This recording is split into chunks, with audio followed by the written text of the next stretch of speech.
What's going on, YouTube subscribers? This is Coach Santa Cruz, live from San Antonio, Texas. Um, just wanted to touch base on something that happened yesterday in the basketball world, namely in the NBA world. Um, Doc Rivers was let go by the LA Clippers. A lot of people in the media are kind of defending Doc Rivers, saying he's a great coach and he shouldn't have been fired. And you know what? He's not a bad coach. He's a good coach, but I'm gonna come to you from a different perspective.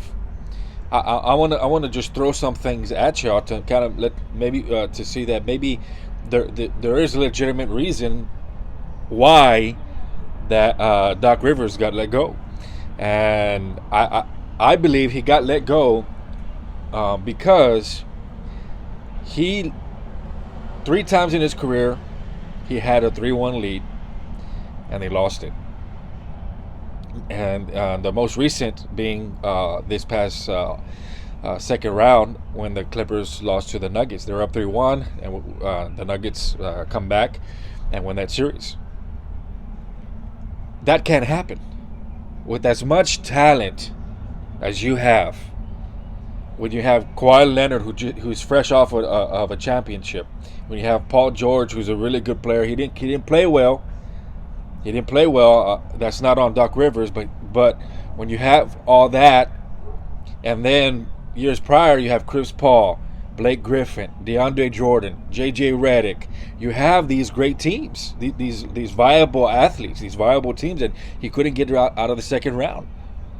So that, if I'm coming from a coach's perspective, so if I see that, all that talent and everything, then to me there's a problem with the type of coaching. And I think that's what Steve Ballmer saw. Steve Ballmer saw, you know, he went. I mean, they just emptied the whole nest last year to go get Paul George. You know, they put their franchise in a compromised position. It was a big risk. You know what I mean? They went to get Kawhi Leonard.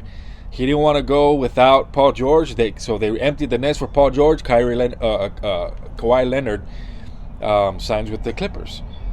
And so they put themselves, I mean, it's a big risk. They won, but it's still a vulnerable position. You know what I mean? As an NBA franchise. So, and you would at least expect them to get to the Eastern Conference Finals, and make some type of progress that they haven't seen before, and they didn't.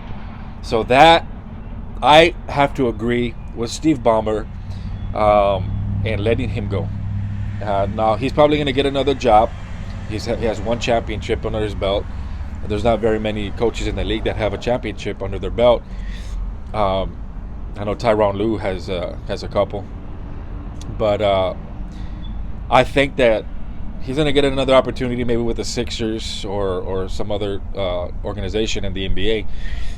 But I think that this was the right decision for the Clippers.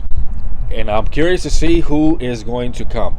You know what I mean? I know Jason Kidd is out there. He's a pretty decent coach. Tyronn Lue's out there. Becky Hammon's out there. I'm not sure if they'd go for her, but I mean, I wouldn't be surprised at least if she gets into the top three candidates. But it's going to be really good to see. You know, and going back to the Becky Hammon point, she coached Kawhi Leonard. Kawhi Leonard could maybe vouch for her. I don't know. I don't know Kawhi Leonard. I don't know his thought process. But I think that he might be open to something like that. So that's something that the media is not gonna tell you. They're gonna, they're very, respectful towards Doc Rivers, and I mean rightly so. He's been in the league for a while, but there comes a point in time where you have to move on. You know what I mean? And that culture has to be different. And maybe something was going on in the locker room, and something that was too much for Doc Rivers to handle on his own, or whatever the case may be. But maybe I just think it's from a strictly basketball perspective, he didn't do good enough with the talent that he had over the span of the last 7 years.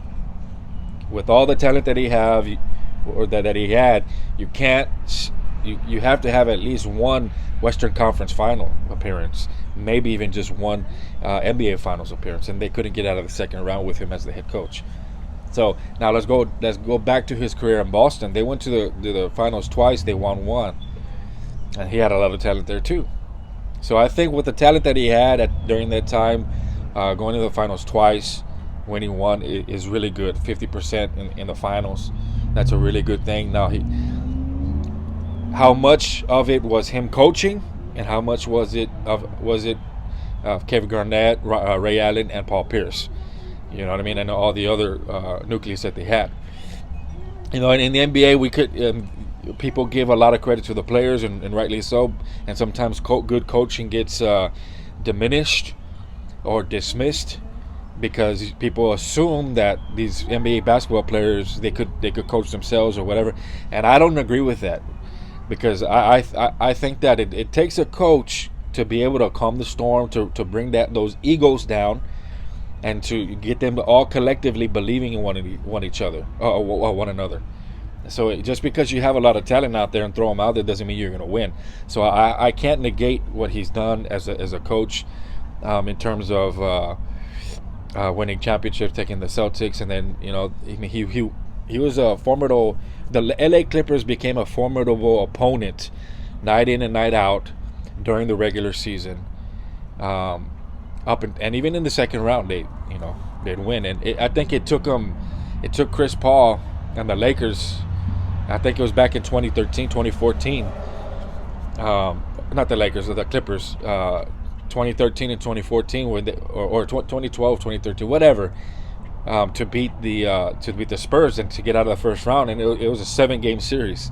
So I mean, that organization is slowly moving to a contending team. Now I still think that without him they're going to contend.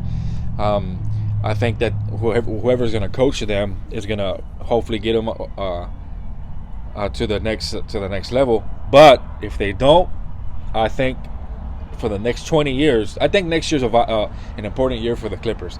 They have to at least get to the finals next year, in my opinion. If they don't, they're going to digress, because I could see Paul George leaving, and I could see Kawhi Leonard leaving. It's very, nothing's a given. We've seen it in the now. Nobody expected the Heat to be in the finals, and now they're in the finals. They're playing the Lakers. Everybody expected the Lakers and the Clippers to duke it out. Nobody thought the Denver Nuggets were going to be there. So nothing's a given. Just because you have talent on your team, that talent has to mesh, right? It has to mesh together. They have to develop some type of chemistry, some type of offensive and defensive cohesion in order for them to succeed.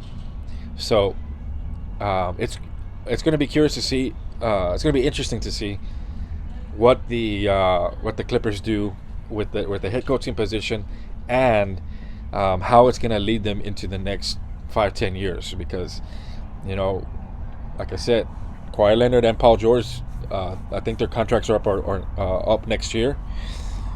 And shoot, man. And now they have all their picks gone. They're going to be working from behind. So next year is probably the most important year in LA Clipper franchise history. So with that, I'm going to leave you. It's Matt Santa Cruz from San Antonio, Texas. Subscribe, and hit that bell. All right? I'm going to holla at y'all.